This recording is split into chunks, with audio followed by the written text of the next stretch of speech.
മത്സ്യവിൽപ്പനക്കാരനെ മത്സ്യലേലക്കാരൻ മർദ്ദിച്ചു. തഴുത്തല സ്വദേശി സലിമിനാണ് മർദ്ദനമേറ്റത്. കേടായ മത്സ്യം മാറ്റിത്തരണമെന്നാവശ്യപ്പെട്ടതാണ് മർദ്ദനത്തിന് കാരണമായത്. സംഭവത്തിൽ പ്രതിഷേധിച്ച് മത്സ്യവ്യാപാരി ഏകോപന സമിതി, ഫിഷ് സെല്ലേഴ്സ് അസോസിയേഷൻ എന്നിവർ ഹാർബറിൽ പ്രതിഷേധം സംഘടിപ്പിച്ചു. എൻ്റെ പേര് സലീം എന്നാണ്. ഞങ്ങൾ പുന്തൽത്താഴ മാർക്കറ്റിലാണ് കച്ചവടമുള്ളത്. പിന്നെ മൈലാപ്പൂർ പുതിച്ചിറ 2 ചന്ത വേറെയുണ്ട്. ചില്ലറ കച്ചവടങ്ങളാണ് അതൊക്കെ. എൻ്റെ മാമാക്ക് വേണ്ടി ഞാൻ മീൻ എടുക്കാൻ വരുന്നത്. എൻ്റെ മാമാക്ക് മീൻ കച്ചവടമുള്ളത്. ഞാൻ ആ വണ്ടി ഓടുകയും മീൻ കച്ചവടം മീൻ എടുക്കുകയും ചെയ്യുന്നത്. ഇന്നിപ്പോൾ എൻ്റെ കൂടെ മാമ ഉണ്ടായിരുന്നു. മാമ മീൻ എടുക്കാൻ വേണ്ടി നീണ്ടരയിൽ വന്നു. നീണ്ടര വന്ന് സ്റ്റോറുള്ളതിൻ്റെ പൊള്ളൽ, അതായത് കുട്ടിച്ചൂരയില്ലേ, കുട്ടിച്ചൂര, ചെറിയ ചൂര, എടുത്ത് 110 രൂപ വില പറഞ്ഞ് എടുത്തതാണ്. എടുത്ത് തൂക്കി കൊട്ടയിലേക്ക് തട്ടിയപ്പം ശരീരത്തിലേക്ക് നമ്മൾ തട്ടുമല്ലോ, തട്ടിയപ്പോൾ അതിലുണ്ടായിരുന്നത് വെറും മോശം ചൂരയാണ്. അതിനകത്ത് പഴം പോലിരിക്കുന്ന വെറും ഉടഞ്ഞ ചൂരകൾ അടിയിൽ. അത് സ്ഥിരം പരിപാടിയാണ്. അത് നമ്മൾ അങ്ങനെ 2500 രൂപ വില പറഞ്ഞത്. 110 രൂപ വെച്ച് കുറച്ച് ചില്ലറ പൊള്ളലേ ഉള്ളായിരുന്നു. 2500 രൂപയാണ് പറഞ്ഞത്. 2500 രൂപ 100 രൂപ മാമ കുറച്ചിട്ട് ഈ മീൻ മാറ്റി തരണമെന്ന് പറഞ്ഞു. മീൻ മാറ്റി തരണം, അല്ലെങ്കിൽ പൈസ കുറച്ച് തരണമെന്ന് പറഞ്ഞു. അപ്പം കുറച്ച് മീൻ കൂടുതലുണ്ട്, അതിൽ മോശം കൂടുതലായിട്ടുണ്ട്. ഞങ്ങൾ 5-6 മാറ്റിയുള്ളൂ. അപ്പം ലേലക്കാരൻ അത് പറ്റത്തില്ല, എടുത്തുകൊണ്ട് പോകാമെന്ന് പറഞ്ഞ് ചൂടാമെന്ന് പറഞ്ഞു. ദേഷ്യപ്പെട്ട് എന്നിട്ട് അയാളെ മാമയുടെ കയ്യിൽ നിന്ന് പൈസ മൊത്തത്തിൽ പിടിച്ചിട്ട് അയാളെ കണക്കിലുള്ള പൈസ എണ്ണി എടുത്തിട്ട് വേണമെങ്കിൽ എടുത്തുകൊണ്ട് പോകാമെന്ന് പറഞ്ഞു. ഞങ്ങൾ പറഞ്ഞു വേണ്ട, മീൻ വേണ്ട, ഞങ്ങൾക്ക് മീൻ വേണ്ട, നിങ്ങൾ കാശ് തിരിച്ചു തരാൻ പറഞ്ഞു. ഞങ്ങൾക്ക് ഈ മീൻ വേണ്ട. അപ്പോൾ അദ്ദേഹത്തിൻ്റെ തഴുത്തല പേലയത്ത് ചേരിയിൽ പള്ളിശ്ശേരിൽ പുത്തൻ വീട്ടിൽ 42കാരനായ സലിമിനാണ് മർദ്ദനമേറ്റത്. ചെറുകിട മത്സ്യവിൽപ്പനക്കാരനായ സലിം കഴിഞ്ഞ ദിവസം പുലർച്ചെ നീണ്ടകര ഹാർബറിൽ മത്സ്യം വാങ്ങാനായി എത്തി. ഈ സമയം മത്സ്യലേലക്കാരനായ ജോസഫ് എന്നയാൾ മദ്യലഹരിയിൽ അസഭ്യം പറഞ്ഞ് ഉപദ്രവിക്കുകയായിരുന്നു.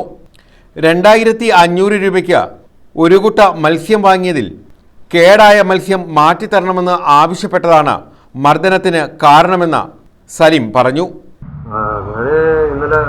ഇന്നത്തെ പോലെ തന്നെ ഇന്നലെ മീൻ എടുക്കാനായിട്ട് നീണ്ടര ഹാർബറിൽ പോയത്. നീണ്ടര ഹാർബറിൽ പോയി പിന്നെ ലേലത്തിൽ പങ്കെടുത്ത് അപ്പോൾ സ്റ്റോറുള്ളതിൻ്റെ മീൻ കൊണ്ടുവച്ച് വിൽക്കുകയാണ്. അപ്പം ഇന്നലെ ഒരു വ്യക്തി, ഒരു ലേലക്കാരൻ നിന്ന്, ഞാൻ ജോസഫ് എന്നാണ് അറിയപ്പെടുന്നത്. പേര് റെക്കോർഡിക്കലായിട്ടുള്ള പേര് എനിക്കറിയില്ല. അത് അറിയപ്പെടുന്ന പേര് അങ്ങനെയാണ്. അദ്ദേഹത്തിൻ്റെ അയാൾ ലേലം വിളിച്ച മീനാണ്. ഞാൻ ലേലം വിളിച്ച് 2500 രൂപയ്ക്ക് മീൻ ലേലം എടുത്ത് കുട്ടയിൽ വെച്ചിട്ടാണ് അവർ ലേലം വിളിക്കുന്നത്. അപ്പോൾ മേളിൽ കാണുന്ന മീൻ നല്ല മീനായിരിക്കും.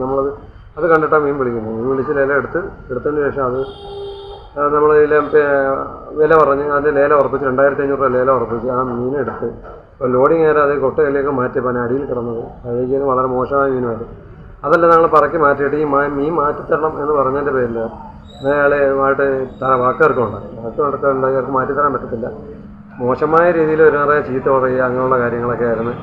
എന്നിട്ട് നമ്മളെ കയ്യിൽ നിന്ന് പൈസ അയാൾ പിടിച്ചു വാങ്ങി അയാൾക്ക് 2500 രൂപ അയാൾ എണ്ണി എടുത്തിട്ട് ബാക്കി പൈസ നമ്മളെ പോക്കറ്റിലേക്ക് തിരികെ വെച്ച് വന്നിട്ട് എടുത്തുകൊണ്ട് പോടാ എന്ന് പറഞ്ഞ് അസഭ്യം പറയായിരുന്നു. വളരെ മോശമായ കേട്ടറിക്കുന്ന അസഭ്യങ്ങളാണ് പറഞ്ഞത്. മത്സ്യം മാറ്റിത്തരണമെന്ന് ആവശ്യപ്പെട്ടപ്പോൾ അസഭ്യം പറയുകയും മർദ്ദിക്കുകയുമായിരുന്നു. പോക്കറ്റിൽ നിന്നും ബലമായി പണം പിടിച്ചു വാങ്ങുകയും ചെയ്തു. തുടർന്ന് മർദ്ദിക്കുകയായിരുന്നെന്ന് ഇദ്ദേഹം പറഞ്ഞു. ജോസഫ് എന്ന് വിളിക്കുന്ന ഒരു ലേലക്കാരനാണ്. ജോസഫ് എന്നാണ് അറിയപ്പെടുന്നത്, ലേലക്കാരനാണ്. അപ്പോൾ ഞാൻ ചെന്നിട്ട് ഞങ്ങൾക്ക് മീൻ വേണ്ട, നിങ്ങളത് മീൻ തിരിച്ചെടുക്കാൻ പറഞ്ഞു. അപ്പോൾ അയാളെ മോനാന്ന് തോന്നുന്നു. അയാൾ വന്ന് ചൂടായി, നിനക്കൊക്കെ വേണം എടുത്താൽ ഇവിടെ ഇതൊക്കെ പറ്റത്തുള്ളൂ, എടുത്തോണ്ട് പോടാന്ന് പറഞ്ഞു. അങ്ങനെ പറഞ്ഞപ്പോൾ ഞങ്ങൾ പറഞ്ഞു മീൻ വേണ്ട, നീ അതെങ്ങനെ ഇത് പിടിച്ചു പറയുകയാണോ, നീ ഇങ്ങനെയാണോ സംസാരിക്കുന്നത് ചോദിച്ചു കഴിഞ്ഞപ്പം മറ്റേ ആ ലേലം വിളിച്ച ആളെന്ന് എന്നെ ഈ കണ്ണിൻ്റെ ഈ ഭാഗത്ത് ഇടി കൊണ്ട്, അത് കഴിഞ്ഞാൽ എന്നെ നെഞ്ചത്ത് ചവിട്ടി. ഇപ്പം വേദനയുണ്ട്. ഇടി കൊണ്ടപ്പോഴത്തെ കണ്ണൊക്കെ പോഞ്ഞു. കുറച്ച് നേരത്തെ 3-4 സെക്കൻഡ് ഞാൻ നിലത്ത് വീണ് എൻ്റെ ബോധം പറയുന്ന പോലെ തോന്നി. ഒരു തലപ്പെരുപ്പ് മയക്കമായിരുന്നു. എഴുന്നേറ്റപ്പോൾ അയാൾ ഓടിക്കളഞ്ഞു. ഞാൻ എഴുന്നേറ്റ് വന്നപ്പോൾ അയാൾ ഓടിക്കളഞ്ഞു. മത്സ്യത്തൊഴിലാളികളാണ് സലീമിനെ ജില്ലാ ആശുപത്രിയിൽ എത്തിച്ചത്. സംഭവത്തിൽ പ്രതിഷേധിച്ച മത്സ്യവ്യാപാരികളുടെ സംഘടനകൾ പ്രതിഷേധവുമായി രംഗത്തെത്തി. മത്സ്യവ്യാപാരി ഏകോപന സമിതി, ഫിഷ് സെല്ലേഴ്സ് അസോസിയേഷൻ എന്നിവരാണ് പ്രതിഷേധവുമായി രംഗത്തെത്തിയത്.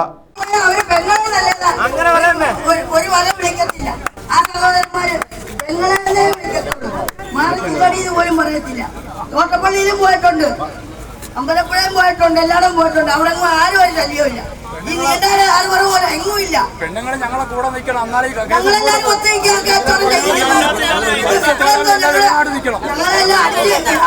ധാരണ അവർക്കുണ്ട്. ലേലക്കാരുടെ ഗുണ്ടായിസം അവസാനിപ്പിക്കണമെന്നും മത്സ്യവ്യാപാരിയെ മർദ്ദിച്ച ലേലക്കാരനെതിരെ നടപടി സ്വീകരിക്കണമെന്നും ഇവർ ആവശ്യപ്പെട്ടു. വരും ദിവസങ്ങളിൽ നമ്മൾ ഈ പറയുന്ന രീതിയിൽ നമുക്ക് ദോഷം ഉണ്ടാകുന്ന രീതിയിലുള്ള പ്രവർത്തനങ്ങളുമായിട്ടാണ് ഇവിടുത്തെ ഗുണ്ടകൾ പെരുമാറുന്നത് എങ്കിൽ നിലം മര്യാദക്ഷവുമായിട്ട് നമ്മൾ മുന്നോട്ട് പോകും. അതിന് ഈ കെട്ടോണ്ടിരിക്കുന്ന ആൾക്കാർക്ക് യാതൊരു സംശയവുമില്ല. News bureau, Chavara.